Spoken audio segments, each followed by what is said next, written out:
Good morning, good afternoon. What we're going to be looking at today is multiplying decimals. I'm going to start with multiplying a decimal number by a whole number here. Supposing I've got 1.1 times 5. Now, I know if I was to remove all the decimal points that 11 times 5 is 55. Okay, I'm going to use this information to get an answer for 1.1 times 5. Now, after the decimal point in the first number, I have one number, which is number 1. So, in my question, in total, I have one number after the decimal points. That means in my answer, I also have one number in total after the decimal point. So the 55 actually now becomes 5.5 because this single number after the decimal point in the question is carried through to the answer. As I haven't got any numbers after the decimal point in my 5 at the end here, I don't worry about it, so I don't include it. So it's just that one I look at. Applying the same principle to 2.34 times 8. So what I'll do a quick sum here. Let's do 234 times 8 using multiplication skills. So multiply there, 4 8s are 32, 3 8s 24, carry the 3 gives me 7, 27, 2 8s 16, carry 2 gives me 18. So I know that 234.8 is 1,872. So 2.34 times 8 will be 1872. So I'm going to put my decimal point here because I'm counting back two numbers. So two numbers are after the decimal point in the question. So two numbers are in the decimal point after, in my answer there. So that happens when we're multiplying a decimal by a whole number.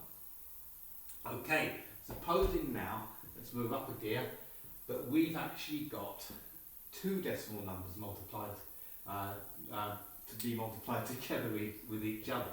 So I've got 2.36 here, and I'm going to multiply it by 4.5.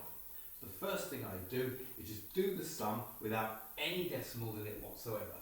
So off we go, starting 6 5s, 30, 3 5s are 15, carry the 3 gives me 18, 2 5s give me 10, carry the 1 gives me 11.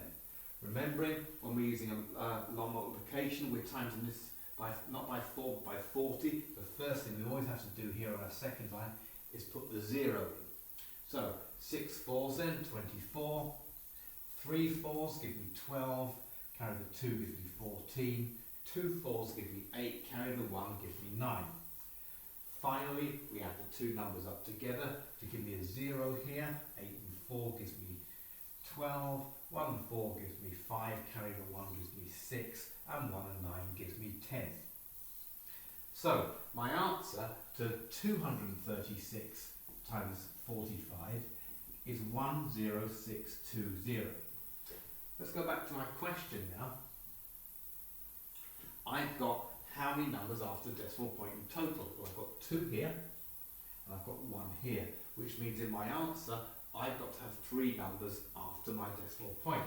So I'll write my answer out, which I got for my sum, 10620, 10,620, and I count 3, so it's 1, 2 and 3 in my question, so 3 in the answer. 1, 2, 3, remember counting from this end, 1, 2, 3, so my decimal point goes here. And then that will match the 3 digits after the decimal point. One more. Supposing I've got 0.28 times 3.42. Now a couple of things are happening here. If I got a 0.28, I'm writing without the decimal point, I will just write it as 28 in my sum. Okay?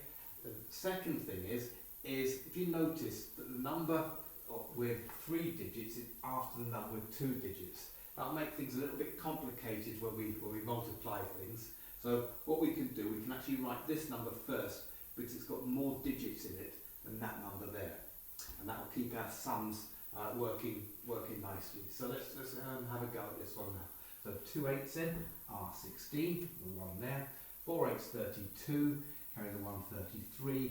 3 8s give me 24, carry the 3 gives me 27. Remembering again, the big fat 0 goes here.